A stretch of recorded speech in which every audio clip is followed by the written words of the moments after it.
আসলে কেউই মূর্খ নয়। এটি ২০১৮ সালের কথা, যখন লেখক মর্গান হাউসেল টাকাকে বিভিন্ন উপায়ে ব্যবহার করলে লোকেরা কিভাবে উপকৃত হয় সে সম্বন্ধে একটা প্রতিবেদন লিখেছিলেন। এই প্রতিবেদনে তিনি কিছু গুরুত্বপূর্ণ এবং খারাপ ত্রুটিপূর্ণ আচরণের কথা তুলে ধরেছেন এবং একে অর্থের মনোবিজ্ঞান বলে অভিহিত করেছেন। শীঘ্রই সেই প্রতিবেদনটি একটি বইয়ের রূপ নেয় এবং এই বইটি ১ মিলিয়নেরও বেশি লোক পড়েছিল। আজ আমরা এই বইতে দেওয়া কিছু ছোট অংশ নিয়েও আলোচনা করছি। এখানে আমরা ২০টি অধ্যায়ের কথা বলবো, যেখানে লেখক অর্থের মনস্তত্ত্ব এবং বৈশিষ্ট্য নিয়ে মতামত দিয়েছেন। ফলে আমরা জানতে পারব বইটির গভীরতা কতটা। আসুন লেখকের কথাই শুনে নেওয়া যাক তিনি কি বলেছেন। একটি সহজ পরিস্থিতির কথা বলি। এটি জানা দরকার যে আপনি আপনার টাকা দিয়ে কি করেন এবং অন্যান্য লোকেরা তাদের টাকা দিয়ে কি করে এবং তাদের তফাৎটা কোথায় রয়েছে। এর গুরুত্বপূর্ণতা সম্পর্কে আপনাকে একটা ভালো ধারণা দেওয়া যাক। ধরা যাক মানুষ টাকা দিয়ে কিছু বোকামি করে, কিন্তু বাস্তবে বোকা কেউ নয়। এখানে এটা যেমন গুরুত্বপূর্ণ যে আমরা সবাই একে অপরের থেকে আলাদা, তাই অর্থের প্রতি আমাদের সকলের মনোভাবও আলাদা। এটা তো মানেন যে বিভিন্ন প্রজন্মের মানুষ বাবা মায়ের দ্বারা বিভিন্নভাবে বেড়ে ওঠে, বিভিন্ন আয় উপার্জন এবং বিশ্বের বিভিন্ন অঞ্চলে বিভিন্ন অর্থনীতিতে মানুষ জন্মগ্রহণ করে এবং পড়াশোনার ধরনও আলাদা হয়। এই দুনিয়ায় কিভাবে কাজ হয় সে সম্পর্কে প্রত্যেকেরই নিজস্ব অনন্য অভিজ্ঞতা আছে। আপনার কাছে যেটা একেবারেই অসহায় বলে মনে হচ্ছে, আমার কাছে হয়তো সেটা অনেকটাই সহজ।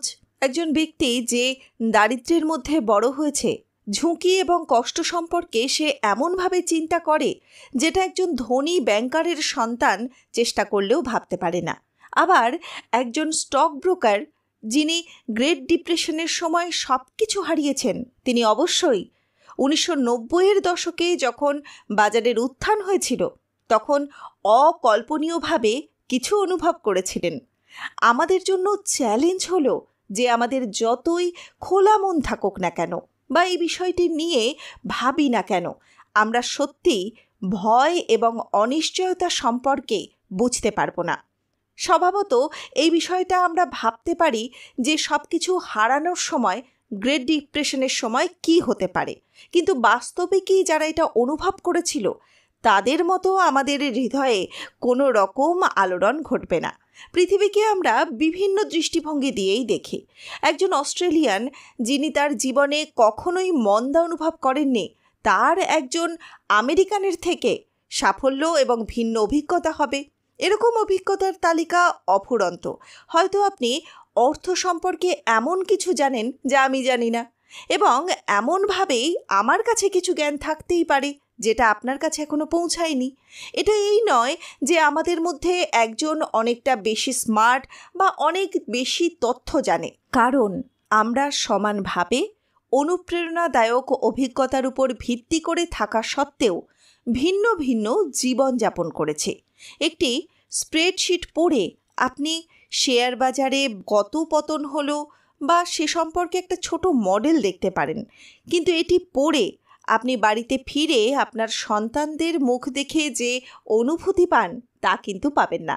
ধরুন, যদি আপনি এমন একটি ভুল করে আসেন যা তাদের জীবনকে প্রভাবিত করতে পারে, ইতিহাস পড়ার পর মনে হয় আপনি সেটা বুঝতে পেরেছেন, কিন্তু যতক্ষণ না পর্যন্ত আপনার জীবনে সেটি প্রয়োগ করছেন এবং ব্যক্তিগতভাবে এর অনুভব আপনার মধ্যে আসছে, ততক্ষণ আপনি আপনার আচরণের পরিবর্তন করবার চেষ্টা করবেন না।